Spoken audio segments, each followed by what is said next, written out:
সম্পূর্ণ অন্যরকম করে আজকে ইলিশ মাছের বাপাটা করে নেব, তাই না? হ্যাঁ, কে গো হাসছো কেন? আরে আছি, ছেলে দিকে বলেছে মা সরষে দিয়ে আমাকে বাবা করে দিবে ইলিশ মাছটা, তার জন্য আসছি আজকে। তার জন্য ভাবলাম যে ছেলের বায়নাতে আমরা সবাই মিলে সরষে বাবাটা করে নিই ইলিশ মাছের। কেউ খেতে কেমন হবে? ভালো হবে। পোস্ত দিচ্ছ তো? হ্যাঁ, সরষে পোস্ত নিয়ে নিয়েছি, সরষে পোস্ত।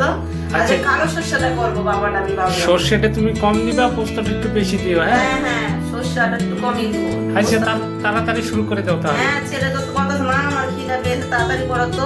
তার জন্য আমি আজকে করে নিচ্ছি। এখন শিলে পড়ে গেল গা পোস্ত সর্ষে, কেটে নিব। যখন সর্ষে বাটতো কথা বলতো না, কেন কিসের জন্য? বলে সর্ষা বলে কথা বললে দিতে হয়, তার জন্য কথা বলতে নি বাটার সময়। এক টুকরা আদা দিয়ে দিলাম, আর 3-4টে কাঁচা লঙ্কা দিয়ে দিলাম, আর আমি গোটা জিরে দিব, একসঙ্গে বেটে নিব। সব মশলা তো নিয়ে নিয়েছি ইলিশ বাবার জন্য, তার জন্য আমি বেটে নিচ্ছি। এই যে নুন, জিরে, আদা, হলুদ, লঙ্কা, কাঁচা লঙ্কা, পোস্ত, কালো সর্ষে এখন আমি বেটে নেব।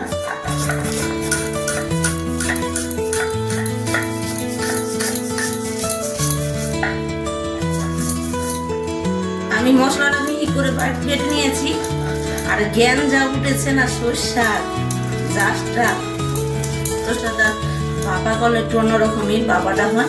আজকে একটু অন্যভাবে বাবাটা করবো, নতুন পদ্ধতিতে বাবাটা করবো। মাছ তো কেটে পরিষ্কার করে ধুয়ে নিয়েছি, আগে বললাম। আর মশলা আমার বাটা হয়ে গেছে। এই যে মশলা বেটে নিয়েছি, একটু হলুদ নিয়ে নিয়েছি, মশলার সঙ্গে একটু হলুদ দিয়ে দিয়েছিলাম। এখন আমি মশলার সঙ্গে মাছটা বসিয়ে দিই।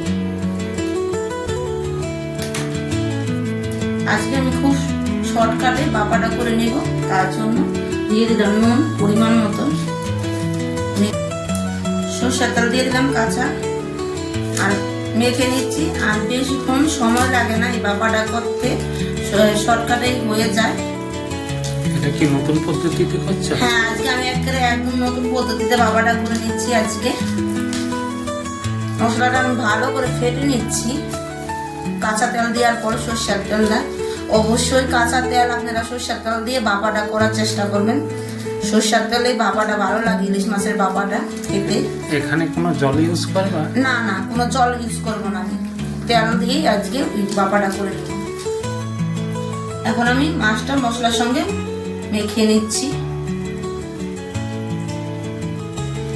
সবকটা মাছ আমি এভাবে মেখে নিব। মাখাটা আমার সম্পূর্ণ রেডি হয়ে গেছে। এখন আমি যে পাত্রতে বাবা দিব, আমি একটা টিফিন বক্স নিয়ে নিয়েছি, টিফিন বক্সে ওদের ভরে দিচ্ছি।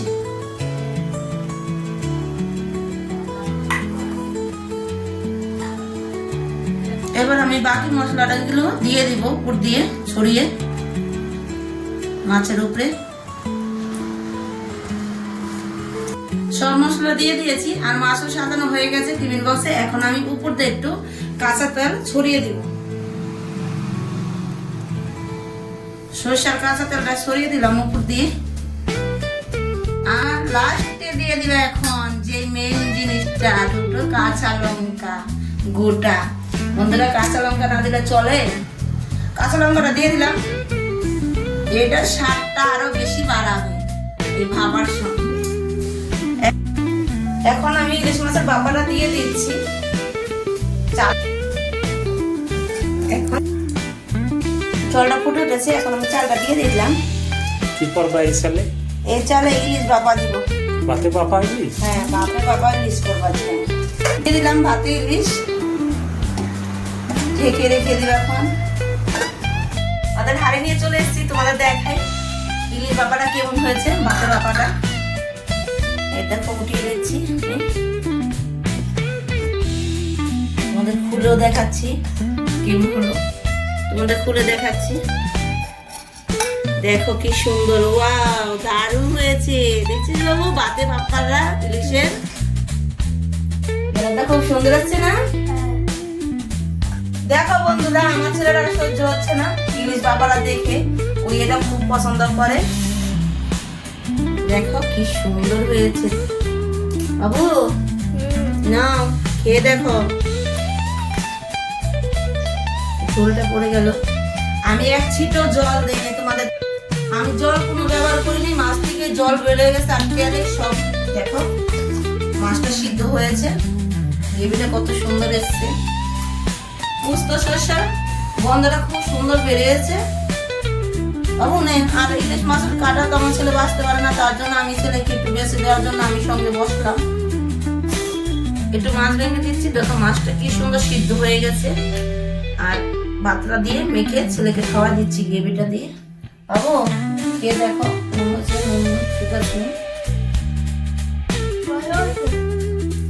ভালো হয়েছে। আমার তো জিভে জল চলে এসেছে, তুই খাচ্ছিস আমার জিভে জল চলে এসেছে। আমি একটু খেয়ে নি তার থেকে, আমি একটু খেয়ে দেখি। বন্ধুরা ছেলে তো বললো ভালো হয়েছে খেতে।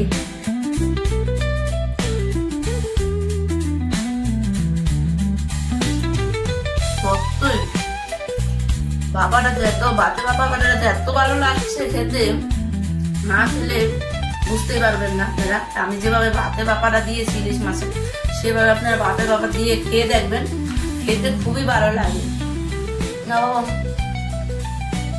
ভাত আর ভাপাটা গরম গরম খেতে খুবই ভালো লাগছে, সেই স্বাদ। ছোটবেলা যখন মা আমাদের রান্না করে খাওয়াতো বা ঠাকুমা এমন করে মাছে ভাতে বাপা দিত মাছটা, সেরকমই লাগছে আজ খেতে, দারুণ লাগছে খেতে। টাটা বন্ধুরা, জমে গেল। আরেকটা রেসিপি নিয়ে হাজির হব আরেকদিন তোমাদের সাথে। Bye bye.